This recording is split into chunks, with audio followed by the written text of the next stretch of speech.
বড় বিশ্বাস করে জায়গা দিলাম রে জিন্দা সমাজন বুকে রয়ো করে আপন কইরা সব দিলা আমার বান্ধবরে দূরে আপন কইরা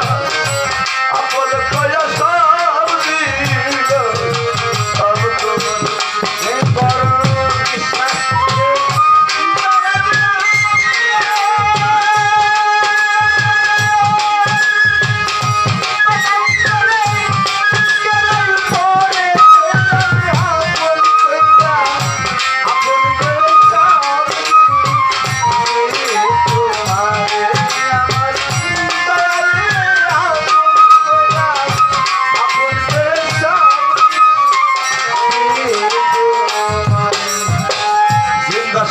বড় বিশ্বাস ছিল সাধু কায়নাল বেয়াল স্ত্রী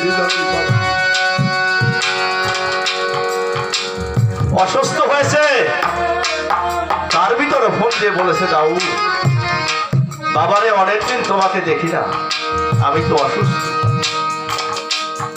ও বাবা এই জগতে গুরু জানে ভক্তের জানা আর ভক্তই জানে গুরুর জানা যতই গুরুর সঙ্গে আদান প্রদান থাক যতই চাওয়া থাক তারপরে গুরু ছাড়া কারো পারে কোনো গতি নেই তাই বলেছে গুরু যার হলো সবাই শ্রবণ বলতে তার কিসের ঘর লালন বলে মন রে আমার করিনি দোষী গুরুকে কখনো দোষী করা যাবে কত চোর গুরুর খেদমত করতে করতে তারা অলি হয়েছে কত ডাকাইতি ছেড়ে দিয়ে গুরুর পায়রামি খেদমত করতে করতে তারাও অলি হয়েছে কিন্তু চোর ডাকাত তারা অলি হয়েছে গুরু দর্শন পেয়েছে বাবা আমরা মানুষ হইয়া ভালো মানুষের ব্যাস ধরে আমরা গুরু দর্শন কেন পাই না আমাদের ভিতরে গুরুর প্রতি সেই ভাব সেই বিশ্বাস নয়নের জল তারপর দু এক কথা গুরুর কাছে জানলাম আমার গুরু জানি কষ্ট নেয় না গুরু কষ্ট নিলে তার সব দফা ছাড়া তাই তার কাছে আমি ক্ষমা প্রার্থী তাই তো সাধক বলেছে গুরু বাক্য লঙ্ঘন করা তার হয়ে যায় দফা ছাড়া পাবে না সে রহমত বিশ্বাস করে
যার জ্বালা শেষে যাবে। আমার আর একজন দয়াল চলে গেছে তো এরশাদ ভক্তি। আমি ওনার গোলামি করেছি, ওনার বাড়িতে ডিউটি করেছি। সিরাজ ভাই ওনারা গিয়েছে আমার দয়াল বাড়িতে। তিনি আমাকে নিজের হাতে হারমোনি বানিয়ে শারিন্দাটা বাজাইতেছি। ওস্তাদ আইনাল মিয়াকে নিয়ে যাইয়া আমাদের বাড়ি থেকে এই শাড়িটা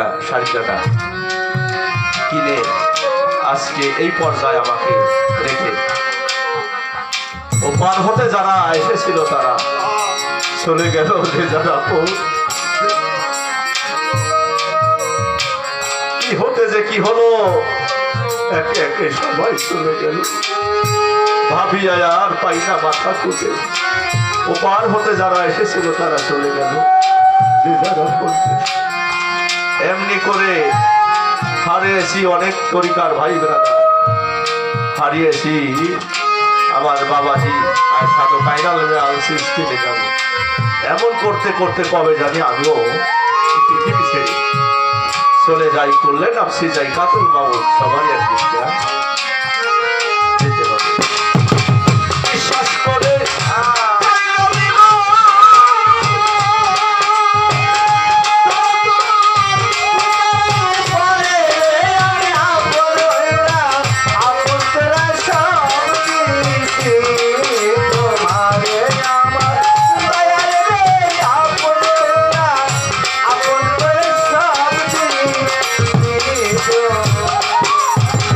বলিবে না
সোনার দেহ হইয়া গেছে কালো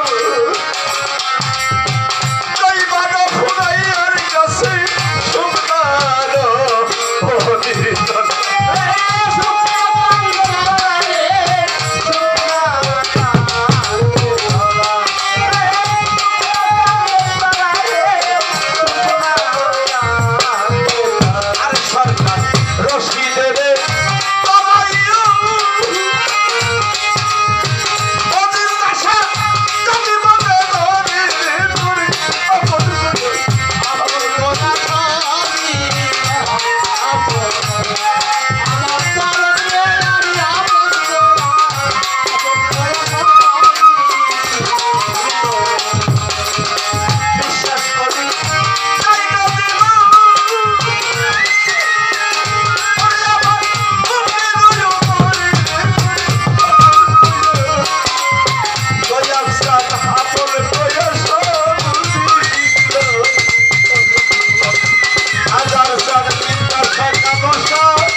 Babu,